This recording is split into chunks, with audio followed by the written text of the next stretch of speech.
जगन्नाथ आज आमर आषाढ़ नवमी व्रत ठाकुर रथरे थिबा बेले ए व्रतटी हुए आ नवमी दिन व्रत हुए आम ये तारीख पाखक समस्ते आसीचु व्रत करने सेपटे आम प्रसाद सेवन रोषेईवास चली दीर्घ 13 वर्ष है आम ये व्रत टी कर आसीलु आज से 13 वर्ष कम्प्लीट हो गला से आज उद्यापन करुचु यही पूजार मंडा पिठा भोग हुए से मंडा पिठा करके आणवर आमर समस्त बहुत लेट हो गला नना बहुत बेलू आसिक बसी सी पार्टी कले दिन गोटाए है जल्दी जल्दी जाइए तुम कलश आण स्थापना करके पूजा आरंभ कराब आम ए वर्ष 2 जन जाक स्वामी स्त्री कर्ता कर्ती हिसाब से बसी तापर नना तर मंत्र पूजा सब आरंभ करदे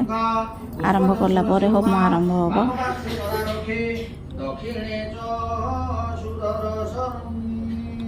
हम होम आरंभ हो गला तापर भोगराग करिकी पिला मानक भोग देकी आमे सब घर को आसिलु।